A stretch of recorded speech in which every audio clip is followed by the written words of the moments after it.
আসসালামু আলাইকুম ভিউয়ার্স। আরেকটি মজার নিউজ হচ্ছে এক মহিলা আহ, প্রায় 8.5 লাখ পাউন্ড মূল্যের লটারি জেতার পরেও সেই টিকিটটি ময়লার গাড়িতে ফেলে দেন।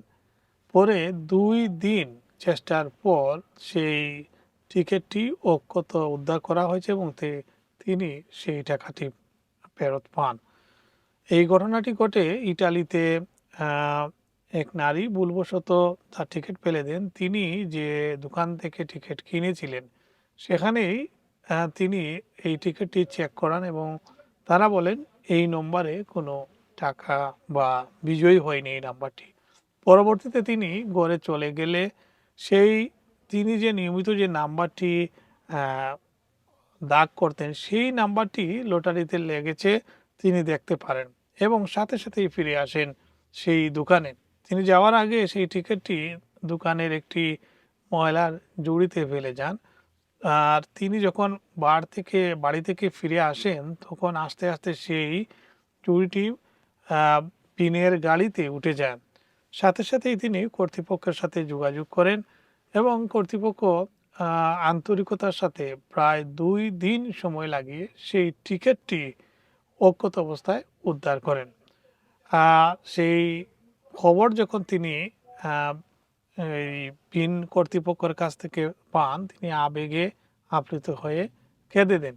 অর্থাৎ 8.5 লাখ পাউন্ড মূল্যের এই লটারির টিকিটটি তিনি বিজয়ী হন এবং এটি বাংলাদেশের হিসেবে প্রায় 15 কোটি টাকা মূল্যের। আহ, এই ঘটনাটি করে দক্ষিণ ইতালির পুগলিয়া অঞ্চলের ব্রুটোনুন্টু শহরের এই ঘটনা। ওই নারীর ছবি কিংবা তার নাম প্রকাশ করা হয়নি।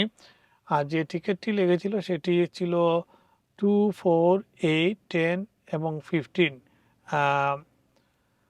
টানা যেটি বলছিলাম যে টানা 2 দিন চেষ্টার পর টিকিটটি উদ্ধার করতে সমর্থ হন বেরজব ব্যবস্থাপনার সাথে জড়িতরা। সেখানকার একজন কর্মকর্তা রবার্তো নিকোলা বলেন টিকিট পাওয়ার খবর জানানো হলে ওই নারী আবেগে কেঁদে দেন। তিনি মজা করে আরও বলেন টিকিটটি ফেরত দেওয়ার আগে তিনি নিজেও সেটি ছুঁয়েছিলেন। এর পরপরই এটি স্কেচ কার্ডে ছোট একটি পুরস্কারও জিতে যান। এই ঘটনাটি ইতালিতে ব্যাপক আলোচনার জন্ম দিয়েছে এবং সেখানকার পত্রপত্রিকায় এটি নিয়ে বড় বড় স্টোরি হচ্ছে এবং ব্রিটেনের পত্রপত্রিকাগুলো সেটি তুলে ধরেছে। কারণ ইউরো মিলিয়ন এবং লটো টিকিট ইউরোপের বিভিন্ন দেশে বিক্রি হয়ে থাকে এবং অনেকেই সেটি বিজয়ী হন। তো সাম্প্রতিক সময়ে এই ঘটনাটি খুবই আলোড়ন সৃষ্টি করেছে। অর্থাৎ বিজয়ী হওয়ার পরেও সেই টিকিটটি তিনি বিনে ফেলে দিয়েছিলেন।